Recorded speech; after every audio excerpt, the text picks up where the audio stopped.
Buenos días con todas y con todas. Muchísimas gracias nuevamente al Ministerio de Turismo del Ecuador por invitarnos a ser parte de esta importante iniciativa. Nos da muchísimo gusto poder estar compartiendo este espacio con delegaciones de todos los países de Sudamérica y más que nada poder ser parte de esta iniciativa que lo que busca es proteger los derechos de un grupo altamente vulnerable de todos nuestros países. Como Sandy ya hizo la introducción, el día de hoy estaremos viendo en una primera mañana los mecanismos de atención y respuesta a la explotación sexual comercial de niñas, niños y adolescentes en los tratados internacionales y los manuales de buenas prácticas. Los objetivos de aprendizaje de esta mañana básicamente son dos. En primer lugar, tenemos para poder revisar los mecanismos de denuncia.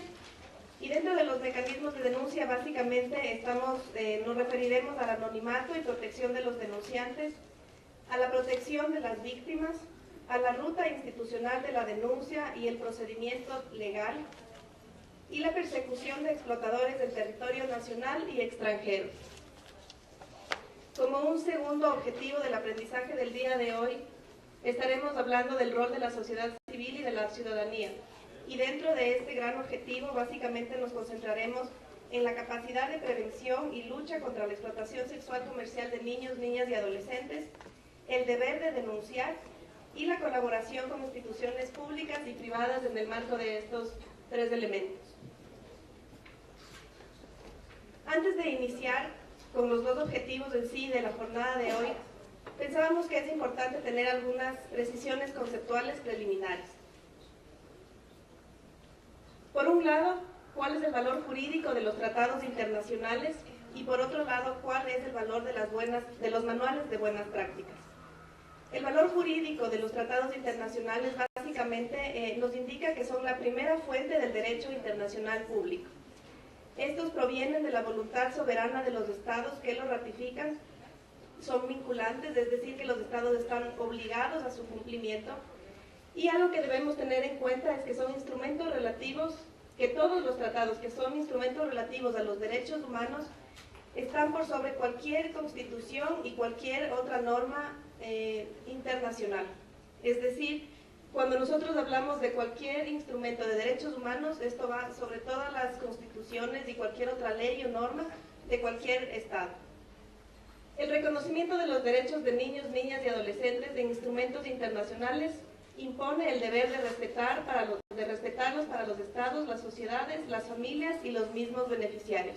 Esto es básicamente a lo que nos referíamos con la diapositiva anterior sobre la obligatoriedad de los estados de poder cumplir con cualquiera de estas normas que sean referentes a los derechos de niños, niñas y adolescentes. ¿Cuál es en cambio el valor jurídico de los manuales de buenas prácticas? En realidad estos son textos escritos en base a experiencias exitosas. Las buenas prácticas pueden tener lugar en el trabajo de campo, en la política pública, en la promulgación de leyes, en la creación de institucionalidad, etc. Sin embargo, son recomendaciones que no son de obligatoriedad en su cumplimiento mientras el Estado no los eleve a una categoría de norma jurídica. Y esta básicamente es la gran diferencia que tenemos con los tratados internacionales. Estas son, como decimos, recomendaciones que no son de obligatoriedad para su cumplimiento con el resto de los estados. Ahora sí, ya entrando al tema que nos convoca esta mañana en el primer objetivo, ¿cuáles son los mecanismos de denuncia en el tema de explotación sexual comercial de niños, niñas y adolescentes? Los sistemas disponibles que nosotros hemos encontrado básicamente en el día a día mientras realizamos nuestro trabajo es que los más utilizados son una línea de ayuda a través de un call center. Generalmente esta en algunos países está administrada por la Policía Nacional. Por otro lado, existen páginas web o comunidades virtuales a través de las cuales las personas pueden ingresar sus denuncias o pueden ingresar cualquier tipo de problema que hayan podido encontrar en sus sociedades, en sus comunidades, para que puedan ser denunciadas, y a través de estas páginas web se conecta directamente con la instancia pertinente que tenga que recibir este tipo de denuncias. Y finalmente están las instituciones de aplicación de la ley, es decir, la policía, la fiscalía y demás órganos que puedan estar capacitados y listos para poder recibir una denuncia y además darle seguimiento. En cuanto al anonimato y protección de los denunciantes, a través de lo que son las normas jurídicas, por lo menos en el Ecuador y también en la revisión que hemos hecho de otros países, no existen tratados que hablen específicamente de lo que es el anonimato y la protección de los denunciantes. Esto básicamente lo que hemos podido lograr es recabar información importante de diferentes instituciones que trabajan en este tema y que nos han podido dar su punto de vista y las mejores prácticas en este sentido de qué hacer en cuanto al tema del anonimato y la protección de los denunciantes. Tomando en cuenta varias consideraciones de la Fiscalía de Delitos Sexuales aquí en el Ecuador, nos han hecho tomar en cuenta dos consideraciones. La una es si la persona que tiene como conocimiento del hecho tiene o no la obligación legal de denunciar. Esto habría que tomarlo en cuenta en cada una de las leyes y de los códigos, por ejemplo, de la niñez y la adolescencia que cada uno de los países tiene, para ver este tipo de norma que nos dice, si existe o no la obligación legal de denunciar. La otra opción que se tiene en el tema de la protección del denunciante es que, debido a que el denunciante debe entrevistarse con alguien para poner en conocimiento el hecho, por ejemplo, puede acercarse a la policía y a partir de la información, es la policía quien realiza operaciones básicas de inteligencia y levanta un parte si encuentra evidencia. El parte será entonces el inicio del proceso de investigación por la Fiscalía.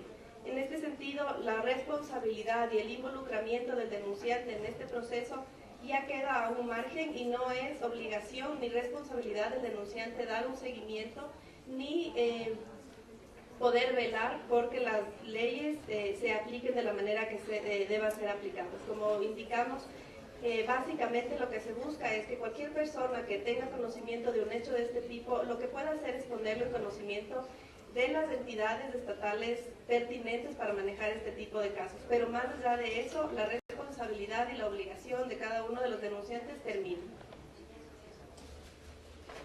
Si la Fiscalía comprueba que los hechos no son verdaderos, puede declarar la denuncia como maliciosa o temeraria. Y es por esto que, por ejemplo, en el caso de explotación sexual comercial de niños, niñas y adolescentes, no existe la denuncia reservada.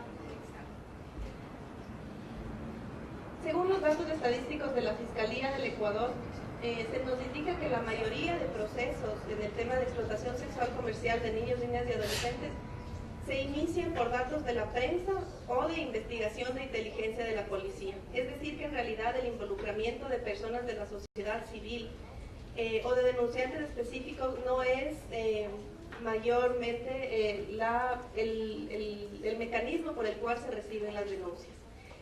Tal vez después en el momento de preguntas el resto de países nos pueden compartir cuál es justamente el mecanismo más utilizado en sus países y justamente las denuncias ingresan más bien a través de la sociedad civil, a través de fundaciones, ONGs, etcétera, o como es en el caso del Ecuador, más bien a través de procesos de investigación de la prensa o de la propia policía. Como segundo punto tenemos la protección de las víctimas en la legislación internacional. Por un lado, tenemos la Convención de los Derechos del Niño en su artículo 36, esta fue publicada en 1990, y básicamente lo que nos da la Convención de los Derechos del Niño es un ámbito general de normas y procedimientos que se relacionan justamente a la protección de estos derechos.